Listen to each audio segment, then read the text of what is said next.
there. There's such a trade-off to this. I'm going to have much better audio downstairs, but I'm going to have better video quality up here. So.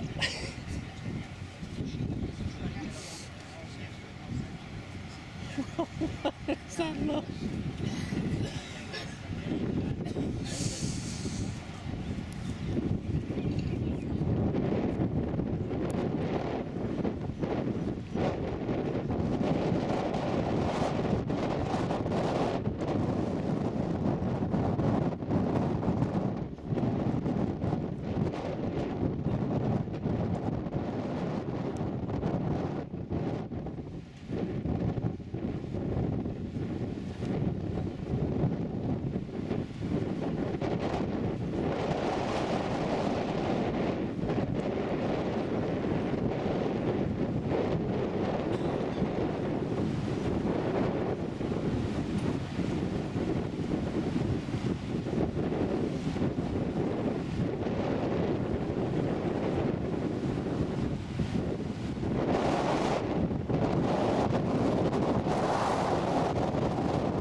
So much warmer down on that first.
until we reach the city of Koblenz. So, ladies and gentlemen, we have another couple of sites to see on the way. I will be giving you some information as we're coming into Koblenz as well, pointing out some of the sites as we're sailing into the city.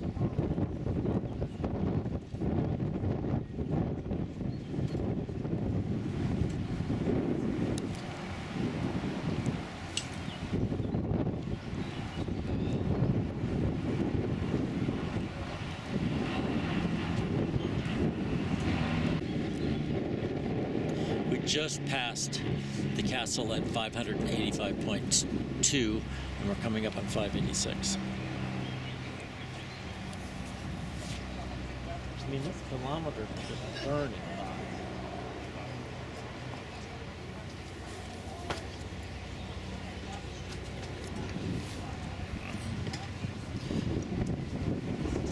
Oh yeah, you can see we're getting into a larger city. Yeah. Here we are on the other side out at 586.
Ladies and gentlemen, if you're thinking of trying a local beer this afternoon while we're in Koblenz, we are passing right now on our left-hand side the local brewery. You can see it there in Koblenz. So if you fancy trying one of their local brews, that might be a name to remember. Koblenz.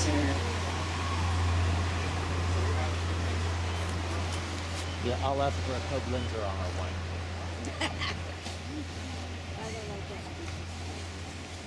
Yeah, give me one of them Koblenz. Yeah, I'll have a red.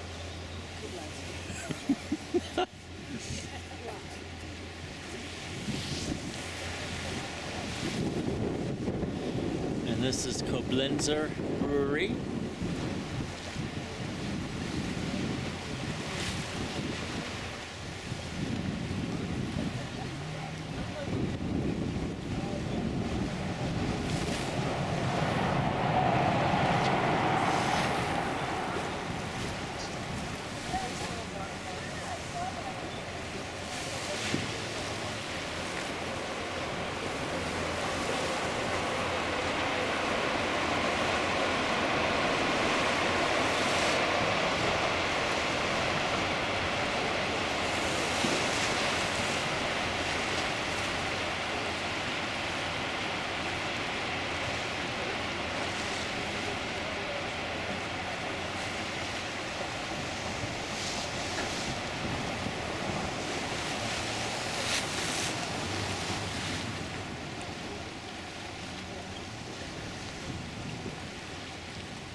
Well, ladies and gentlemen, you might be able to see that the captain's just brought down the wheelhouse a little bit. We've got our first bridge. We haven't seen any bridges, I'm sure you've realised, as we've been sailing from Rudesheim this morning. In fact, back up river, the first bridge is at Wiesbaden, And we're coming up now to the Koblenz Bridge, which is only about 80 kilometers between these two bridges. So the only way for people to get to the opposite side between those two bridges is of course to use those local ferries. We did see some ferries, car ferries, as we were making our way downriver today. You might have noticed them, and also by Rudesheim. But the other bridge, the upriver, the only bridge from here will be at Wiesbaden.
I didn't listen to the whole thing.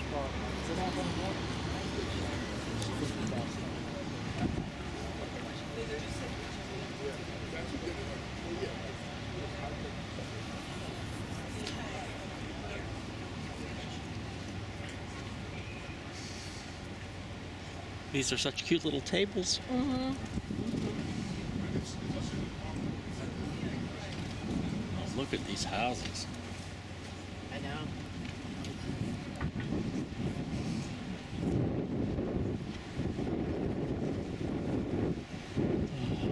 Oh, wow.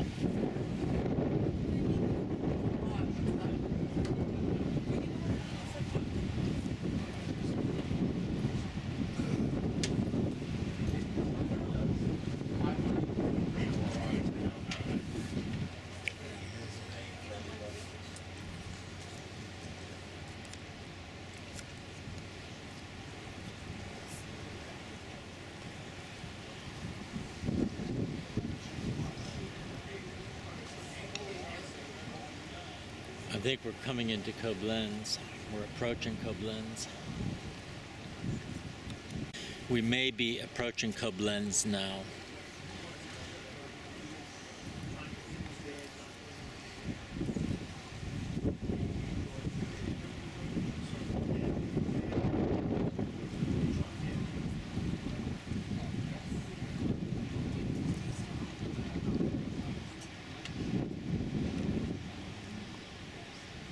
Well, we're here at kilometer 590.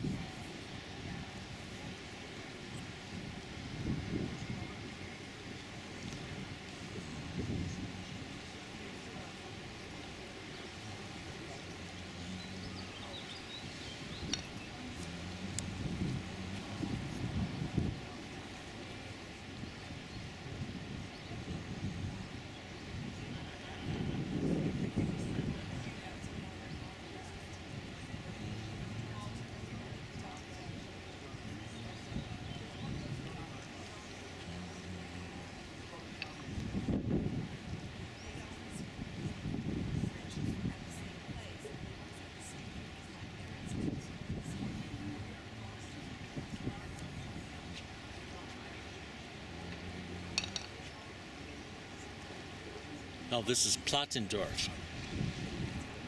We've been looking at. Stuff to go, and then I need to some water. You can delete that off your thing. Okay. All right. Well, we're going to be docking in like a couple of hours. Yes, I know. Okay. I'll join you. That's fine. I'm just telling you what I'm doing so that you don't turn around Wonder about you. and go, oh, where'd you go? Okay. Although you may do that because you don't remember what I'm talking about. I know you're going to your room.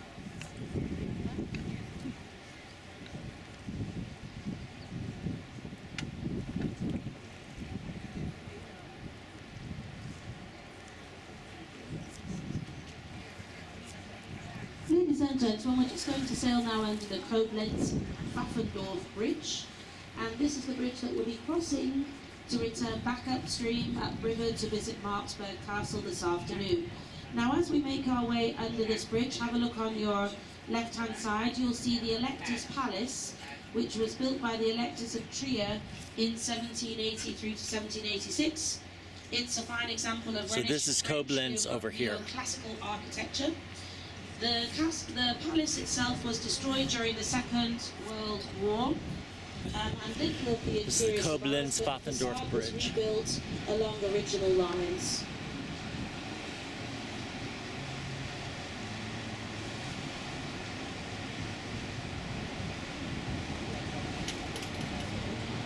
Well, ladies and gentlemen, we're now officially entering the city of Koblenz with a population of 118,000 inhabitants.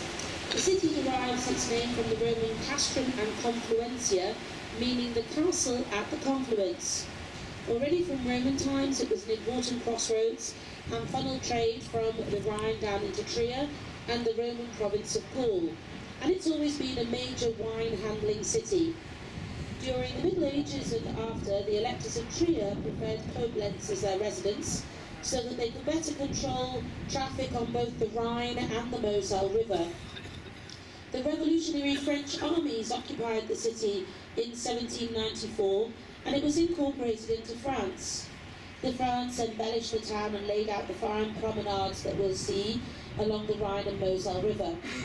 Over 80% of the city was destroyed by Allied bombing raids in the Second World War, but some of the past glories did survive, and it has also been lovingly restored.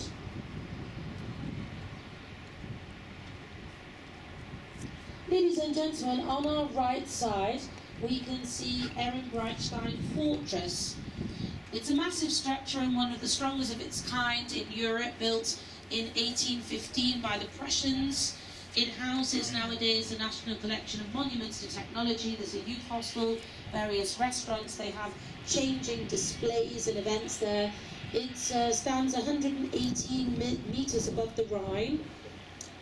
And can be reached by this cable car that you can see, the gondolas passing over the Rhine and making their way up to Ehrenbreitstein Fortress.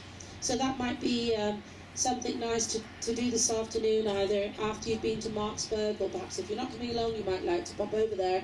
You can buy the tickets at the station, the cable car station, which we'll see as we sail past on our left side. And for a little less than 13 euros, you can have a round-trip ticket and entrance into the Ehrenbreitstein Fortress as well.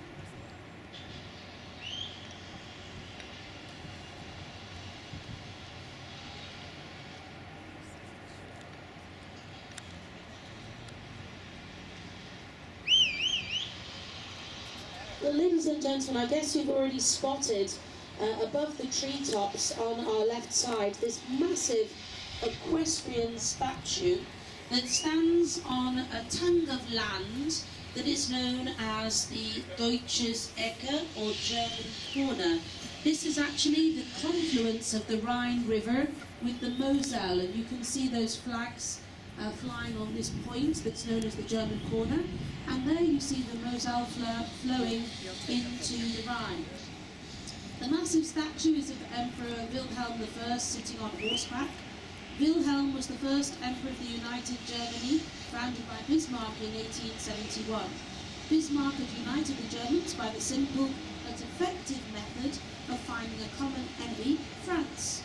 Paris was taken and the Germans retook Koblenz, which had become French after the French Revolution.